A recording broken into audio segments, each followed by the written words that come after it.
seperti apa. Minggu lalu di IMF Spring banyak yang tanya, saya ulangi lagi, emangnya APBN kita kuat menahan kenaikan harga minyak dunia? Saya bilang kuat, pertahanan kita berlapis-lapis, dan bahkan kita punya hal yang dalam keadaan biasa saya anggap jelek, itu SAL, tapi dalam keadaan seperti ini jadi bagus. Saya masih punya 420 triliun rupiah dalam bentuk SAL. Jadi pertahanan APBN kita berlapis-lapis. Saya yakin saya nggak akan sampai memakai SAL itu, tapi kalau kepepet kita masih aman. Dan kebetulan IMF dan World Bank juga nawarin untuk negara-negara yang kesulitan, dia sediakan uang sampai 25 sampai 30 miliar dolar. Saya bilang saya belum butuh. Saya punya SAL aja segitu, 25 miliar dolar lebih ya. Jadi kondisi kita aman. Defisit terkendali, buffer cukup. Ini penting, karena di ekonomi modern, credibility is everything. Kalau Indonesia dianggap kredibel, yield akan turun, cost of fund lebih murah, investor masuk. Sebetulnya waktu saya ke IMF World Bank, itu investor amat tertarik terhadap Indonesia. Begitu bilang pasti datang.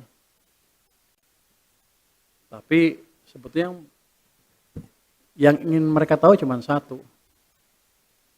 Ini menteri baru, becus apa enggak? Kira-kira gitu. Untung saya agak pintar dikit, tanya jawab bisa jawab. Teorinya lumayan. Jadi mereka percaya, oh ini menteri lumayan capable. Jadi bahkan siapa investor yang besar itu, BlackRock sama Fidelity nanya ke Pak Suminto, mau isu berapa tahun ini? Oh ini semua. Mau isu berapa tahun ini katanya. Pak Suminto bilang sekian. Tapi saya pancing juga mereka. Ya selain itu, kami akan diversifikasi ke negara lain, termasuk Cina. Cina mau beli bond kita dengan bunga hanya 2,3%. Ya berebutan mereka masuk ya Pak ya. Udah banyak masuk ke kita. Banyak ya. Ini audiensnya nggak ada yang ketawa ya.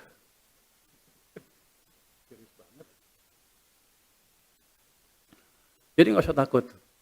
Asing melihat fondasi kita kuat dan mereka akan masuk ke kita biasa secara normal atau mungkin secara besar-besaran. Setelah angka triwulan pertama keluar, mungkin mereka akan lebih yakin bahwa kita memang berada di jalan yang benar. Kita sadar pemerintah tidak bisa membangun semuanya, jadi kita lakukan dua hal untuk infrastruktur ya.